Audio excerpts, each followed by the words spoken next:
Welcome to the deep dive. Great to be here. Today we're tackling something that looks simple on the surface. Right, a big list. 2,000 animals, all categorized. Exactly. But our real mission, isn't just listing creatures. No, it's more about how information gets structured. And what that structure tells us about the source itself, like its reliability. Yeah, and it's crucial. Listen, reliable categories help you learn quickly. A good list gives you a framework. Absolutely. It's like a shortcut to understanding.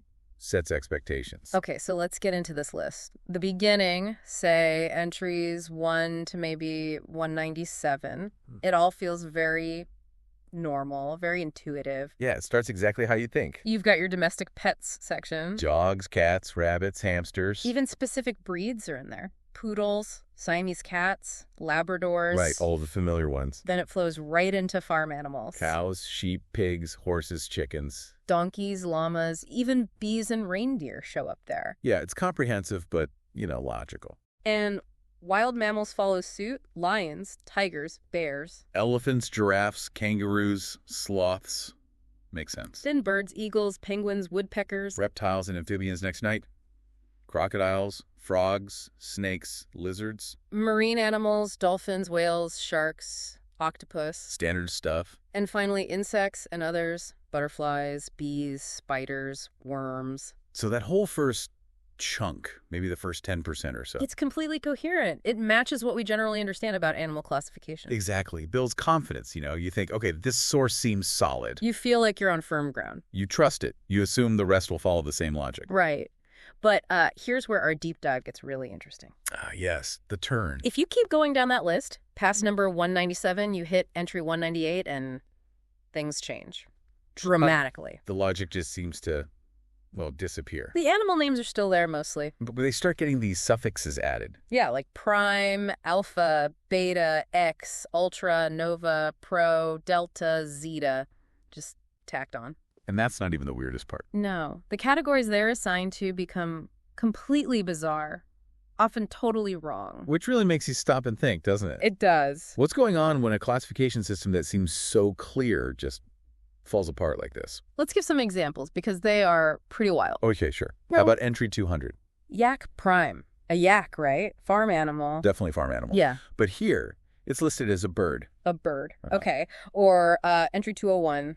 Seahorse beta. Marine animal, obviously. But the list says farm animal. Yeah, definitely. Lion ultra, number 203, should be wild animal. But it's listed as a bird, again. Persian cat alpha, entry 213, a domestic pet. Listed as reptile amphibian. What about hamster prime at 218, another pet? Nope. Here it's a marine animal. Hamster, swimming with the fishes. Apparently. Or mosquito beta at 227. An insect. Also a marine animal. This goes on and on. Rabbit pro 230, a pet becomes an insect other. Cow alpha 243, farm animal. Becomes a domestic pet. Okay, maybe slightly less weird, but still wrong. Then Ray X 246, marine animal. Classified as a bird, flying rays. Sheep Max 257, farm animal. Now a marine animal. Snake Max 264, reptile. Becomes a domestic pet. I mean, some people keep snakes, but it's not the primary classification. Zebra Prime, 270. Wild mammal. it's a bird. Jellyfish Max, 318. Marine. Another bird. Coral Delta, 390. Marine invertebrate. A domestic pet. Coral is a pet. It's almost comical, but it's also significant. And this isn't just a few mistakes, is it? No, not at all.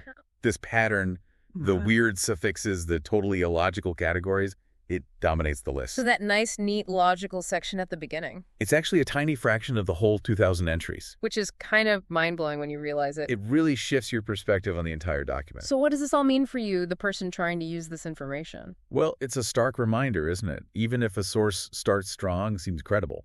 You can't assume it stays that way. Exactly. You have to look deeper. Yeah. Scrutinize the whole thing. And those suffixes alpha, beta, prime, they don't actually mean anything in this context, do they? Not in any logical sense. Yeah. There's no discernible pattern linking the suffix to the type of category change. It feels completely arbitrary. Like someone just threw darts at a board? It could be anything from corrupted data, a flawed algorithm trying to generate entries. Or maybe even deliberate obfuscation, though that seems unlikely for an animal list. Probably more likely a systemic error. Yeah.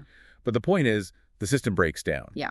This list transforms from something potentially useful, into something chaotic and unreliable. which highlights the need to always question the internal logic of your sources. Precisely. And this connects to everything, really. We swim in information daily. We do, online, in reports, everywhere. And this shows how even simple-looking things, like categories on a list, can be misleading. It's not just about getting facts. It's about understanding how they're presented. And whether that presentation holds up under scrutiny, is it consistent, is it reliable? Yeah, this document becomes, strangely, a powerful case study for critical thinking. Because your initial expectations, based on that logical start, They get completely overturned by the data itself. forcing you to step back and question the source, fundamentally. It's a fantastic, if bizarre, example of that process.